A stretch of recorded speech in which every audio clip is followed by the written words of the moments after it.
ജമ്മു കാശ്മീരിലെ പുൽവാമയിൽ ചിതറിത്തെറിച്ച 40 CRPF സൈനികരുടെ ചോരയ്ക്ക് മാത്രമല്ല, രാജ്യത്ത് ഇന്നുവരെ കൊല്ലപ്പെട്ട എല്ലാ സൈനികരുടെയും ജീവനാണ് ഇപ്പോൾ ഇന്ത്യ പകരം ചോദിച്ചിരിക്കുന്നത്.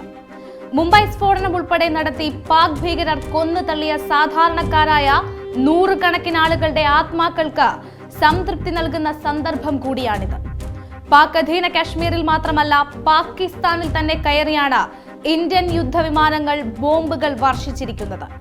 പാകിസ്ഥാനിലെ ബാലക്കോട്ട് വൻ നാശനഷ്ടമാണ് ഉണ്ടായിരിക്കുന്നത്. നൂറുകണക്കിന് തീവ്രവാദികളും പാക് സൈനികരും ആക്രമണത്തിൽ കൊല്ലപ്പെട്ടതായി അന്താരാഷ്ട്ര മാധ്യമങ്ങൾ റിപ്പോർട്ട് ചെയ്യുന്നു. 1000 കിലോ ബോംബുകളാണ് ഇന്ത്യ പാകിസ്ഥാനിൽ വിതറിയത്. മുൻപ് ഇന്ത്യ നടത്തിയ മിന്നലാക്രമണം പാക് അധീന കാശ്മീരിൽ മാത്രമായി ഒതുക്കിയിരുന്നു. എന്നാൽ ഇപ്പോൾ പാകിസ്ഥാനെ തന്നെ ആക്രമിച്ച് ഇന്ത്യ ശരിക്കും പ്രതികാരം ചെയ്തിരിക്കുകയാണ്. രാജ്യത്തെ ജനങ്ങൾ സ്വാതന്ത്ര്യത്തിന് ശേഷം ആഗ്രഹിച്ച ഏറ്റവും കനത്ത തിരിച്ചടിയാണിത്. കാർഗിൽ യുദ്ധസമയത്ത് പോലും ഇത്തരമൊരു ആക്രമണം ഇന്ത്യൻ വ്യോമസേന നടത്തിയിരുന്നില്ല. വാക്കും പ്രവൃത്തിയും ഒന്ന് തന്നെയാണെന്ന് തെളിയിച്ച ശക്തമായ ആക്രമണം അതാണ് ചൊവ്വാഴ്ച പുലർച്ചെ നടന്നിരിക്കുന്നത്.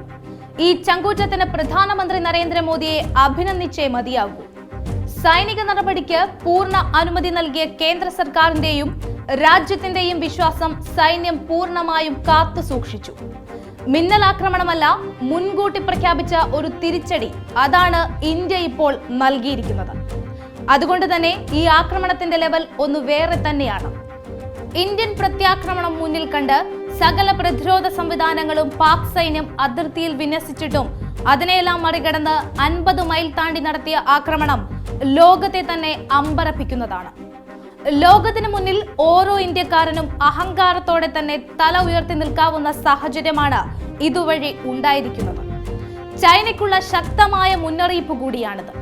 ചൈനയുടെ സഹായത്തോടെയാണ് ഇന്ത്യൻ പ്രത്യാക്രമണത്തെ നേരിടാൻ പാക് സൈന്യം പദ്ധതി തയ്യാറാക്കിയിരുന്നത്. എന്നാൽ അവരുടെ വിമാനവേധ തോക്കുകൾ ഉൾപ്പെടെ സകല പ്രതിരോധ സംവിധാനങ്ങളും നിഷ്പ്രഭമായി. പാക് റഡാറുകൾക്ക് പോലും ഇന്ത്യയുടെ കരുത്തുറ്റ യുദ്ധവിമാനത്തെ കണ്ടെത്താൻ കഴിഞ്ഞില്ല. ഇത് പാക് സൈന്യത്തെ സംബന്ധിച്ച് വൻ തിരിച്ചടിയാണ്. പാക് പ്രതിരോധ സംവിധാനത്തിന്റെ കരുത്താണ് ഇന്ത്യ പൊളിച്ചടുക്കിയിരിക്കുന്നത്.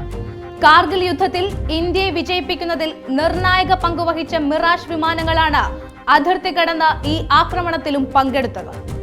പാക് സൈന്യത്തിന് ഈ യാഥാർത്ഥ്യം അംഗീകരിക്കാൻ കഴിഞ്ഞിരുന്നില്ല. ഇത് സൈനിക വക്താവിന്റെ ആദ്യ പ്രതികരണത്തിൽ നിന്ന് തന്നെ വ്യക്തമായിരുന്നു.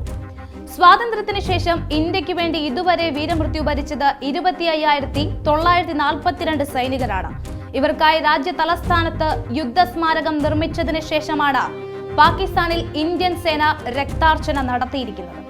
1947, 1965, 1971 വർഷങ്ങളിലെ പാക് യുദ്ധത്തിലും 1962 ചൈന യുദ്ധത്തിലും 1999 കാർഗിൽ യുദ്ധത്തിലും വീരമൃത്യു വരിച്ച സൈനികർക്കായി യുദ്ധസ്മാരകത്തിൽ സ്മരണാഞ്ജലി അർപ്പിച്ചാണ് മിറാഷ് വിമാനങ്ങൾ പാകിസ്ഥാൻ ലക്ഷ്യമിട്ട് പറന്നുയർന്നത്.